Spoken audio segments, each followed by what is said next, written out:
Rahway Prison, which is today known as East Jersey State Prison. They had a boxing program. I can't confirm the start date when they started this boxing program.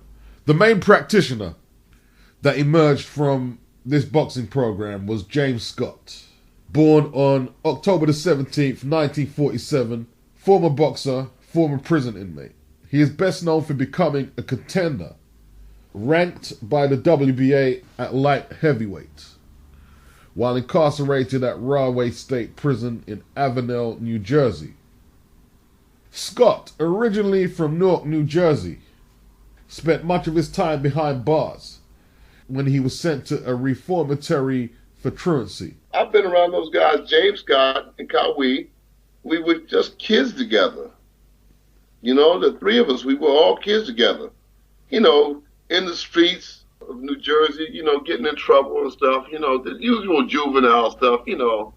Yep. And, you know, we got into a lot of trouble and stuff. And sometimes, you know, they put you in reformatory and, you know, we got in there and naturally boxing was the outlet. That's where it all started at, inside the reformatory, you know? And once we got in there and started boxing, we started learning, we started loving, and one thing led to another. That's why they were so good.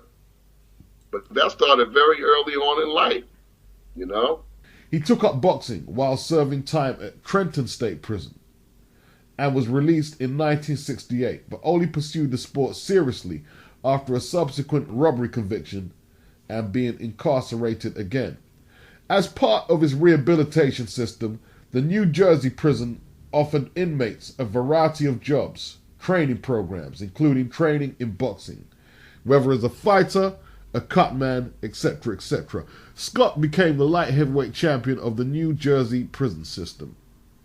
As a professional, in 1974, Scott was released on parole to pursue a professional boxing career, fighting out of Miami Beach, Florida. He won 10 bouts and had one draw between 1974 and 1975. However, Scott returned to New Jersey where he was convicted of robbery. From there till the end of his career, all of Scott's professional fights were held in Rahway State Prison. In Scott's third professional bout after returning to prison, he defeated Eddie Gregory, who was then the WBA's #1 light heavyweight contender. Gregory later changed his name to Eddie Mustafa Muhammad and gained the WBA light heavyweight championship in 1980. Big up Eddie Mustafa Muhammad. Hope you're recovering well from your back surgery. At least 4 of Scott's professional bouts held in prison were broadcast by NBC Sports, 2 by CBS Sports and 1 by HBO. ABC Sports, on the other hand, declined to provide Scott with national television coverage due to his felony conviction. Wow. Although Scott was considered a potential challenger for the light heavyweight championship, the WBA removed him from its rankings in October 1979. The WBA cited concerns that as an imprisoned convict, Scott did not set a good example and that his opponents were disadvantaged because they had to come to the prison for all of his bouts. Sports Illustrated, however, questioned whether those were the real motives for removing Scott from the rankings, given that the same conditions had applied when the WBA had started to rank him the year before. As a result of losing his ranking, Scott announced his retirement from boxing. Nevertheless, Scott changed his mind shortly afterward and announced that he was unretired and would fulfill his contracts. On May the 25th, 1980, Scott had his first professional loss, an upset loss where he was defeated by Jerry the Bull Martin. He fought another kid out of Philadelphia named Jerry the Bull Martin. He's from Antigua, I believe he was. Jerry the Bull was the first one to beat him. Okay. Jerry the Bull, what Jerry the Bull did was he lived in the prison. He trained in the prison. He lived in the prison. The administration allowed him to live and train in the same prison that Scott was in. He trained in that prison for 6 weeks and he came in and upset Scott. Wow. He ate inmate food. He lived like an inmate for those 6 weeks and he came in and beat him. He beat Eddie Mustafa Muhammad. He beat some good fighters in there. Beat Yaki Lopez. Scott's last professional fight was on September the 5th, 1981, when he lost a unanimous decision to Dwight Braxton, later known as Dwight Muhammad Qawi. As I remember, James Scott, he was an inmate. Qawi was an ex-inmate. Dwight Qawi was in there with him. But when they fought in the prison, Qawi was actually a civilian. He was a former inmate, but he came back to the prison to fight him. Right. So you actually saw that fight in the prison? Yeah. Okay. Yeah. Wow. I got the fight on tape right here in my house. I got millions of tapes here people probably never saw. I got his brother Tony Braxton fighting Frank the Animal Fletcher 1 or 2 times, maybe 3 times. Okay. So I got a lot of tapes here. I have got to transfer them to the DVD. But yeah, I have the fight of Qawi versus James Scott in Rahway State Prison. NBC Sports did the fight. The fight was predicated on the fact that Qawi felt that Scott owed him money for sparring. Scott said he didn't owe him money. And so Qawi says, okay, you give me my money or I'm going to get it out your ass. Scott said, well, come on and get it out my ass. And that's just what he did. He went to the prison and got it out his ass. Wow. So, money for what? Money for what? 1 minute, B. Money for what? Sparring. Huh? For sparring. Okay. Sparring. All right. Scott finished his boxing career with a record of 19 wins, 2 losses, and 1 draw. 11 of James Scott's 22 professional fights were fought in Rahway Prison. He defeated Diego Roberson, Fred Brown, Eddie Mustafa Muhammad, who himself went on to become a light heavyweight champion and is a very popular trainer today. The victory over Eddie Mustafa Muhammad, who was known as Eddie Gregory at the time, propelled James Scott into the WBA world rankings. He defeated Richie Cates, who was a fringe contender. Not the greatest fighter, but he was about then, knocking about. Bunny Johnson, a Jamaican fighter with a big punching reputation, who did a lot of fighting in the UK. Ennio Canetti, Jerry Celestine, Yaki Lopez. He outpointed Yaki Lopez. Yaki Lopez was a former world title contender and was the action man of the division. I'm not exaggerating that. You can go look it up and you'll find it out. Him and Victor Galindez, Reef from Newark will tell you about these guys, were the action men of the division. Yaki Lopez, solid contender. Not elite, but a solid contender for back then. He lost a unanimous decision against Jerry Martin. That was his first loss. And as Mr. Bashir just told us, he actually lived in the prison. Jerry Martin did. He was a civilian, but he was getting himself in fight mode. I suppose if he just went into the prison cold, not knowing the environment and what reception he'd get from the inmates, it could be quite intimidating. You just go in there and all of a sudden, you're in this jailhouse. But he acclimatized himself. It's a unique set of circumstances, something that it's very unlikely we see that in modern day boxing today. What we're talking about here.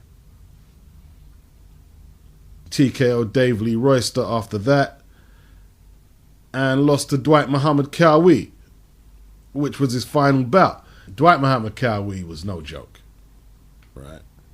Losing to him, no shame at all. Mr. Bashir gave you the background story on what happened here. To me, Dwight Muhammad Qawi is a first ballot Hall of Famer. There's just no question about it. There's no question. A former inmate, I incorrectly said that he held weightlifting records, and Mr. Bashir set me straight that no, he didn't. I don't know why I thought that, or if I read it somewhere, but I'm sure I heard he could bench press a whole load of weight.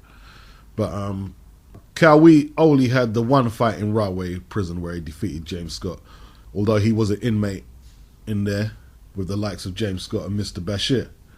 Dwight Muhammad Qawi beat Matthew Saad Muhammad twice. Saad Muhammad is a ring legend, and Qawi took his light heavyweight title. Beat a bucket load of contenders. He fought Michael Spinks in a unification bout and lost that by unanimous decision. Beat up Leon Spinks for the championship. Went to South Africa and won the cruiserweight title. He battled Evander Holyfield to a split decision where Holyfield took his cruiserweight title.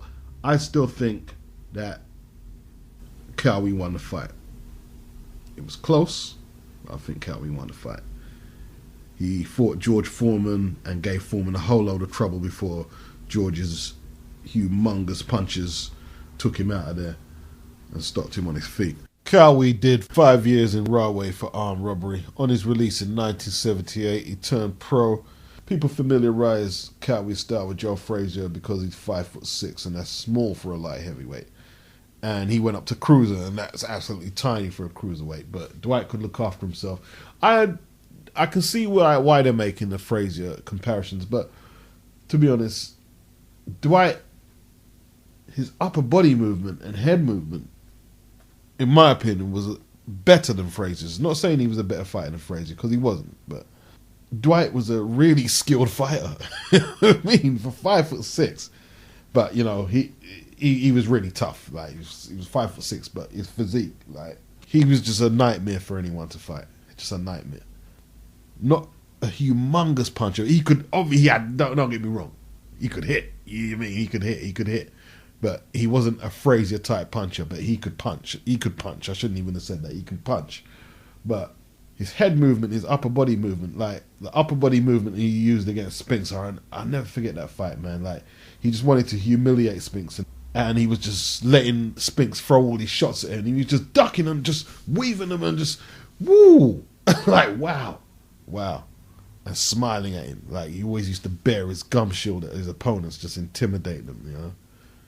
That's Leon Spinks, not Michael Spinks. He fought both of them, obviously. He was one of my favourite fighters in the 80s. There's no doubt about that. The first fight with Holyfield, man, like, wow, he took Holyfield to school, you know. He really birthed Holyfield into the pro game, that fight there. You know, after the fight, they had to rush Holyfield off to hospital. Like, he was just dehydrated. Started burning muscle and shit like that, man. Yeah. He had him under pressure, man. Serious pressure. Go watch it. Go watch that fight. Or if I remember, I'll put it in the description box. Holyfield, Qawi won. Not 2, because Holyfield blew him away in the second fight. But the first fight, But yo, Qawi was no joke. And neither was Mr. James Scott. The Rahway State Prison boxing program is now defunct.